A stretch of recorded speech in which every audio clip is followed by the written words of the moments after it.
내 백성과 내 거룩한 성을 위하여 이른 이래를 기한으로 정하였나니 허물이 그치며 죄가 끝나며 죄악이 용서되며 영원한 의가 드러나며 환상과 예언이 응하며 또 지극히 거룩한 이가 기름 부음을 받으리라. 오늘 생명 양식은 다니엘 9장 20절부터 24절까지의 말씀입니다. 내가 이같이 말하여 기도하며 내 죄와 내 백성 이스라엘의 죄를 자복하고 내 하나님의 거룩한 산을 위하여 내 하나님 여호와 앞에 간구할 때 곧 내가 기도할 때에 이전에 환상 중에 본 그 사람 가브리엘이 빨리 날아서 저녁 제사를 드릴 때 즈음에 내게 이르더니 내게 가르치며 내게 말하여 이르되 다니엘아 내가 이제 내게 지혜와 총명을 주려고 왔느니라. 곧 내가 기도를 시작할 즈음에 명령이 내렸으므로 이제 내게 알리러 왔느니라. 너는 크게 은총을 입은 자라. 그런즉 너는 이 일을 생각하고 그 환상을 깨달을지니라. 내 백성과 내 거룩한 성을 위하여 이른 이래를 기한으로 정하였나니 허물이 그치며 죄가 끝나며 죄악이 용서되며 영원한 의가 드러나며 환상과 예언이 응하며 또 지극히 거룩한 이가 기름 부음을 받으리라. 오늘 본문 속의 다니엘은 하나님이 정하신 회복의 때가 다가오는 것을 깨닫자 두 가지를 간청하고 있습니다. 첫째, 이스라엘의 죄에 대한 용서를 구했고 둘째, 이스라엘의 회복을 구하였습니다. 다니엘의 간구가 계속되고 있을 즈음 환상 중에 본 적이 있던 가브리엘이 저녁 제사를 드릴 때 찾아왔습니다. 하루에 3번씩 예루살렘을 향해 창을 열고 무릎을 꿇고 기도하던 다니엘에게 하나님은 응답하셨습니다. 하나님은 다니엘의 기도에 귀를 기울이셔서 기도가 시작되자마자 가브리엘을 다니엘에게 보내신 것이었습니다. 그는 다니엘에게 너는 크게 은총을 입은 자라.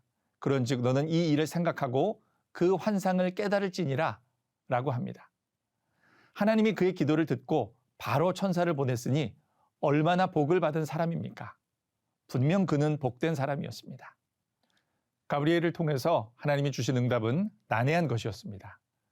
이 응답에 대한 답을 풀려면 지혜와 총명이 필요했으며 이 일을 생각하여 그 환상을 깨달아야 했습니다. 그는 어린 시절로부터 환상에 대한 깨달음을 받아왔지만 그것이 한 번 받았다 해서 평생 지속되는 성격의 것이 아니었습니다. 가브리엘은 다니엘에게 그것을 풀어낼 수 있는 지혜와 총명을 제공하고 그에 대한 답을 주었습니다. 다니엘에게 주어진 기도 응답의 핵심은 24절에 있습니다.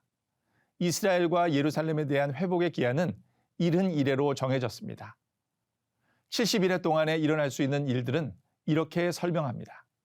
허물이 그치며 죄가 끝나며 죄악이 용서되며 영원한 의가 드러나며 환상과 예언이 응하며 지극히 거룩한 이가 기름 부음을 받는다고 선언되고 있습니다. 하나님의 응답은 다니엘이 간청했던 내용을 뛰어넘는 것이었습니다. 다니엘은 바벨론 포로 생활을 마치고 예루살렘이 재건되는 것에 모든 관심이 있었지만 하나님께서는 71회를 통하여 이 세상을 구원하실 계획을 말씀해 주시는 것이었습니다. 가브리엘 천사는 다니엘에게 너는 크게 은총을 입은 자라 라고 표현합니다. 왜냐하면 그가 하나님의 구원 계획에 대하여 알게 되었기 때문입니다. 그는 이 구원의 계획뿐만 아니라 구원의 완성을 듣고 깨달은 자가 되었습니다. 다니엘은 죄 때문에 걱정하였지만 죄만 영원히 용서받는 것이 아니라 영원한 의가 드러나 의롭다함을 얻게 되었다는 사실을 알게 되었습니다. 그러나 문제는 이 값없는 은총을 즉각 주시지 않는다는 것입니다. 분명히 용서는 약속받았지만 이른 이래를 기다려야 합니다. 이것이 몇 년인지 학자들은 수많은 제안을 내놓습니다. 대부분의 학자들이 70년의 7번인 490년으로 봅니다. 그리고 어떤 학자들은 문자적 횟수가 아닌 상징적인 숫자라는 견해를 말하기도 합니다. 우리가 이에 대해 학적인 결론에 도달하고자 하는 것은 아니지만 이 본문에서 우리에게 말해주고자 하는 것은 무엇입니까? 그것은 바로 이 시간이 결코 짧은 시간이 아니라는 것입니다. 그리고 또한 이 길고 긴 고난의 시대에 제사와 예물이 금지되며 포악하고 가증한 것들이 성도들을 위협하고 유혹하겠지만 하나님의 보호하심과 인도하심으로 남은 자들은 고난에서 승리하게 될 것이라는 사실입니다. 따라서 우리 성도들은 하나님을 의지하며 성령의 인도하심에 순종하며 따라가야 합니다. 오늘 본문 말씀이 우리에게 주는 교훈은 다음과 같습니다. 첫째, 우리는 하나님의 징계를 받을 때 우리의 의와 선행을 내세우며 불평하지 말아야 합니다.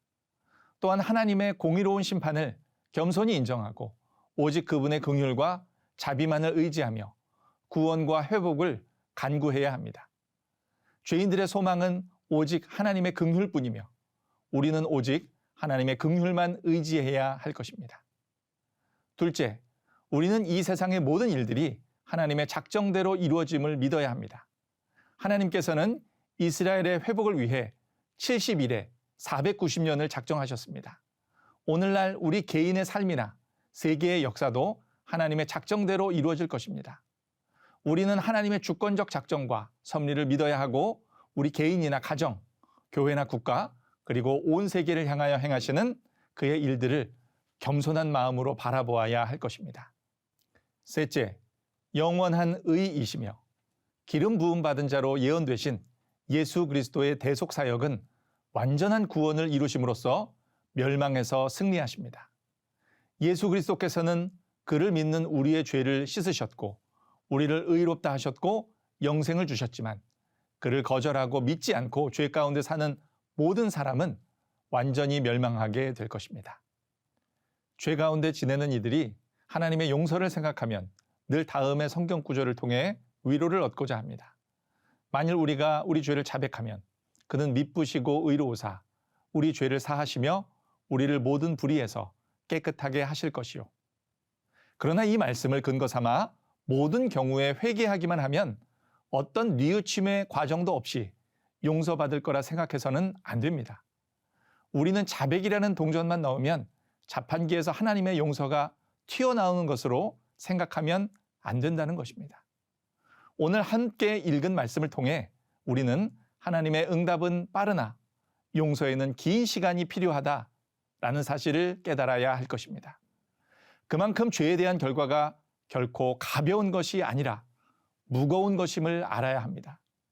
그러므로 이 시대를 살아가는 오늘날의 성도들은 죄를 두려워해야 하며 참 생명이신 예수 그리스도만이 영원한 의로서 우리와 함께 하심을 믿고 신뢰해야 할 것입니다. 이 귀한 믿음을 소유하는 오늘 하루이기를 소망합니다.